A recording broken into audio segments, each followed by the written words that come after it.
काय सांगाल? काय नाही काय मागणी करू तुम्ही या ठिकाणी? माझं नाव आहे शमीम भैया शेख. आमच्या आसनाबाद ग्रामसंसद कार्यालय आसनाबाद यांनी म्हणजे खूप काही भ्रष्टाचार केलेला आहे.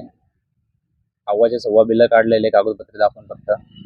तेव्हा मी त्या मागण्या घेऊन इथं बसलेलो आहे. माझी मागणी आहे जनसुविधा विशेष अनुदान योजनेची चौकशी झाली पाहिजे. 15 वित्त आयोगामार्फत झालेल्या कामाची चौकशी झाली पाहिजे. ईदगाह समोर बसलेले जे पेवर ब्लॉक आहे त्याच्यात पण अव्वाचे सव्वा बिलं काढलेले आहे. ते काम मुळात ते 3.5 ते 4 लाख रुपयाचं आणि बिल काढलं गेलेलं आहे 6,15,000 आहे. त्याच्यानंतर सरपंच आणि ग्रामविकास अधिकारी यांच्या संयुक्त खात्यामधून झालेला व्यवहार आहे. व्यवहारमध्ये पण खूप मोठं मला असा एक अंदाज आहे की त्यात घोटाळा झालेला आहे. बळजबरी दुकानाच्या नावावर बिल्लं टाकलेले आहे. ह्या सगळ्या गोष्टी आढळलेल्या आहे. तिथं मेंटेनन्सने त्या ठिकाणी टाकलं गेलेलं आहे. त्याच्यानंतर नियमबाह्य मध्यविक्री परवाने देण्यात आलेले आहे ग्रामपंचायतकडून, जे नियमात बसत नाही. तर त्यांनी त्या बाबतीतला खुलासा करावा आणि शासनाने त्याच्यावर योग्य ती कठोर कारवाई करण्यात यावी. ते परवाने रद्द करण्यात यावे किंवा त्यांना स्थलांतरित करण्यात यावं कुठेतरी दुसऱ्या ठिकाणी जिथं नियमात बसतील तिथं.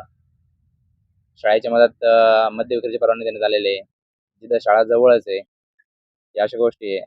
आणि दुसरी गोष्ट, ग्रामपंचायत अधिकारी यांनी मला म्हणजे वारंवार तक्रार करून कुठलेच कागदपत्रे दिले नाही. कामात दिरंगाई केली. त्यामुळे सेवा मी कायद्याअंतर्गत त्यांची दप्तर दिरंगाई कायद्याअंतर्गत त्यांच्यावर योग्य ती कारवाई करण्यात यावी अशी माझ्या मागण्या आहे.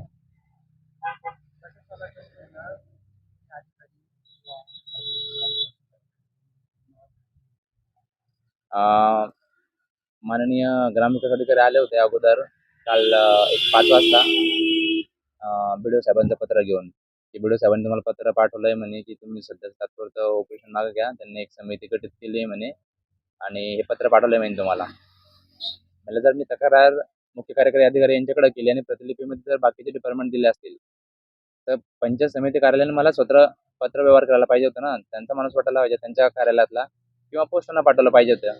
जर आरोप तुमच्यावरती आहे ग्रामविकास अधिकाऱ्यावर तर त्यांच्याकडून पत्र घेण्यातच काय योग्य राहील मला. त्यांच्या हस्ते मी पत्र नाही घेऊ शकत ना. आणि त्याच्यानंतर संध्याकाळी एक 8 वाजता BDO साहेब आले होते, साबळे साहेब, महेंद्र साबळे साहेब. तर ते आले. त्यांनी विनंती केली मला की म्हणजे ऑपरेशन मागं घ्या. त्यांनी सांगितलं की मला एक 15 दिवसाचा वेळ द्या. मी याच्यावर चौकशी करतो आणि लेखी अहवाल देतो तुम्हाला. मग मी त्यांना सांगितलं की मी याच्या अगोदर तुम्हाला एवढ्या तक्रार दाखल करून तुम्ही आजपर्यंत कुठलीही त्याच्यावर दखल घेतलेली नाही आणि चौकशी केलेली नाही आहे. तर त्याच्यामुळं आम्ही तुम्हाला वेळ नाही देऊ शकत. तुम्ही अगोदर एकदा म्हणजे कार्य करा, योग्य ती कारवाई करा. त्याच्यानंतर आम्ही आमचं ऑपरेशन मागं घेऊ. शमीम भैया हे नागरिक हसनाबाद गावाचे रहिवासी मी 20-25 वर्षापासून पाहत आहे.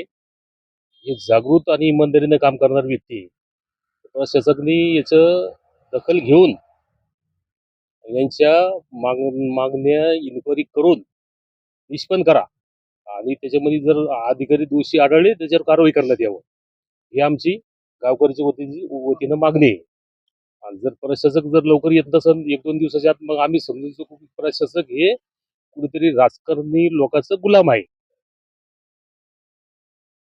तालुका प्रशासक याच्यात दखल घेत नसेल तर आमची आपल्या मीडियाच्या माध्यमातून विनंती की जिल्हा प्रशासकने याच्यामध्ये दखल घेण्यात यावं आणि आमचे शमीम भैया यांच्या मागण्या मान्य करण्यात याव्या, ही आमची विनंती आहे आपल्याला. ग्रामपंचायतमध्ये सरपंच सदस्य या लोकांना संपूर्ण गावाला निवडून दिले आणि त्या गावाच्या निवडलेल्या प्रतिनिधीने गावामध्ये जो विकास केला त्या विकासाला विकास भ्रष्टाचार म्हणण्याचा हा जो तरुण म्हणतोय तर याला गावकऱ्याचा पाठिंबा आहे का? खरंच भ्रष्टाचार झाला असं त्याचं म्हणणं तुम्हाला योग्य वाटतं?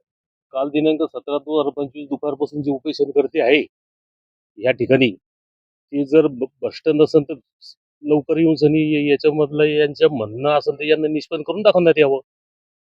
खरे काम करेल असेल तर तुम्ही फटकन येऊन मध्यस्थी करून उपोषण सोडण्यात यावं, हे आमचं म्हणणं आहे. काय सांगाल? उस्मानाबाद ग्रामपंचायत कार्यालयासमोर या आंदोलकाचं आंदोलन चालू आहे. तुम्ही एका सामाजिक संघटनेचे पदाधिकारी आहे. तुम्ही या आंदोलनाला पाठिंबा दिलाय का?